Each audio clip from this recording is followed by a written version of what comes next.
তেল দিতে দিতে তো মার্কেটে গিয়ে হয়ে গেছে উস্তানি ভাজবানি করতে হবে, ব্যবসা করতে হবে।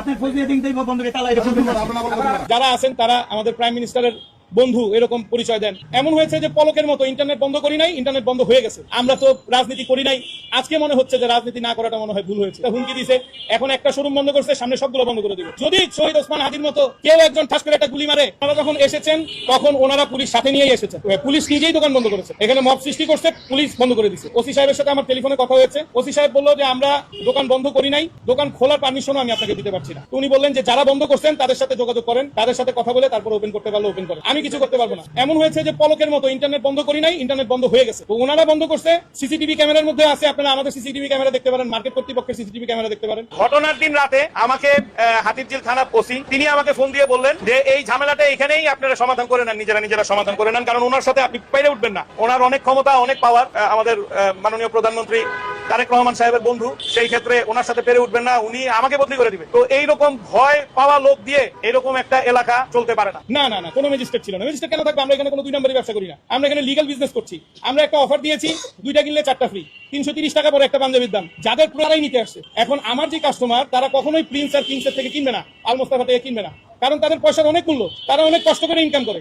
সুতরাং তারা তাদের কাছে যাবে না, তাদের কাস্টমার বেজ আলাদা, আমার কাস্টমার বেজ আলাদা, আমার কাস্টমারও তাদের কাছে যাবে না, তাদের কাস্টমার আমার কাছে আসবে না। তো তারপরে তারা একটা আক্রমণাত্মক পরিবেশ তৈরি করে পুরো মার্কেটের, তাদের স্টাফ সহ, তারা প্রত্যেকটা ব্যবসায়ী সহ, আরো কিছু বাইরের লোকজন সহ তারা আসছে। এবং আমরা সবসময় একটা আতঙ্কে থাকি, যারা আছেন তারা আমাদের প্রাইম মিনিস্টারের বন্ধু এরকম পরিচয় দেন।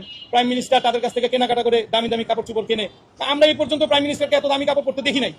আমরা প্রাইম মিনিস্টারকে দেখছি সাধারণ মানুষের মতো, সাদা একটা শার্ট, কালো একটা প্যান্ট পরে। আপনারা তো তাই দেখেছেন। যেই মানুষ একটা সাধারণ সার্জনকে ডাক দিয়ে ঈদের জন্য সে কোলাকুলি করতে পারে, সেই মানুষ এত ডন লেভেলের লোকজন তার বন্ধু থাকবে, আমি এটা বিশ্বাস করি না। সম্ভবত প্রাইম মিনিস্টার জনাব তারেক রহমান সাহেবের নাম ভাঙিয়ে তারা খাচ্ছে। আপনি দেখেন আমার মোবাইল ফোন আমি ফ্লাইট মোড দিয়ে রাখছি। কেন ফ্লাইট মোড দিয়ে রাখছি? কিছুক্ষণ আগ পর্যন্ত আমাকে বলতেছে যে এই সাংবাদিকরা তো কালকে থাকবে না, পরশুদিন তুমি কি করবা? বিভিন্ন সময় বিভিন্ন ব্যবসা বাণিজ্য করে আসছি একের পর এক। ঢাকা ফোনের আমল থেকে ঢাকা ফোন বন্ধ করে দিয়েছেন, মির্জা আব্বাস সাহেবের ছিল দেখে।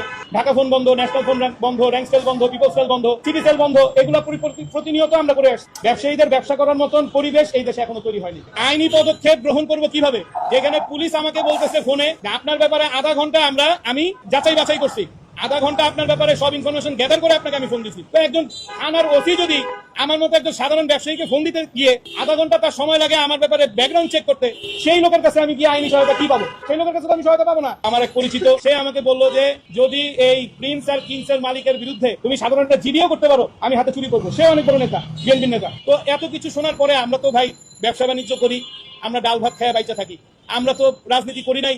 আজকে মনে হচ্ছে যে রাজনীতি না করাটা মনে হয় ভুল হয়েছে। এই সিন্ডিকেটের যে সদস্যরা আছে তারা আমাদেরকে একটা হুমকি দিছে, এখন একটা শোরুম বন্ধ করছে, সামনে সবগুলো বন্ধ করে দিবে। এবং আমি হয়তো আবার প্রবাস জীবনে ফিরে যাব এবং বাংলাদেশে হয়তো আর ব্যবসা আমার করা হবে না। পুলিশের এসআই তো সম্পূর্ণ মারমুখী ছিল এবং পুলিশের এই গেটের সামনে 4 জন পুলিশ অফিসার দাঁড়া করে দিছে, দাঁড়া করে দিয়ে তারা বন্ধ করে রাখছে। রাতের দিকে ওসি সাহেব আসছিলেন প্রিন্সের দোকানে, সে ভিতরে মোটামুটি অনেক লম্বা সময় ছিলেন। তখন এই যেহেতু ভিডিও ভাইরাল হয়ে গেছে, আমাদের গ্রাহকরা ভিডিও পোস্ট করে দিছে, ওসি সাহেব তাদেরকে এই দোকান থেকে সরাই দিছে। এর আগ পর্যন্ত এই বাইরে যে লাইট জ্বলতেছে, লাইটও জ্বালাইতে দেওয়া হয়নি আমাদেরকে। যে একজন থানার ওসি তিনি যদি এত ভীতু হয়ে যায়, আমি তো সাধারণ মানুষ, আমি কোথায় যাবো? আমি কোনো আইনি পদক্ষেপ নেই নাই। বর্তমান আইন ব্যবস্থার উপর আমার সংশয় আছে, আমি ভীতু। তাদের কাছ থেকে আমি পরিপূর্ণ ইনসাফ পাবো এই বিষয়ে আমার শতভাগ অনিশ্চয়তা আছে। আমি স্বরাষ্ট্র মন্ত্রী মহোদয়ের কাছে অবশ্যই জানাবো যে আইন শৃঙ্খলা বাহিনীদের আসল কি কাজ, সেই কাজটা তাদেরকে একটু বুঝিয়ে দিবেন, যাদের কারণে বর্তমান সরকার প্রশ্নবিদ্ধ হবে। গরিব মানুষ কেনাকাটা করতেছে ঈদের আনন্দ করার উদ্দেশ্যে, সুস্থ মস্তিষ্কের মানুষ এই প্রতিষ্ঠান বন্ধ করতে পারে না। আমি তো বললাম আমি মগবাজার মোড় থেকে আমি আসার সময় আমার গাড়ির গ্লাসের পর্দাটা উঠে নিয়ে আসি, কারণ যদি শহীদ ওসমান হাদির মতো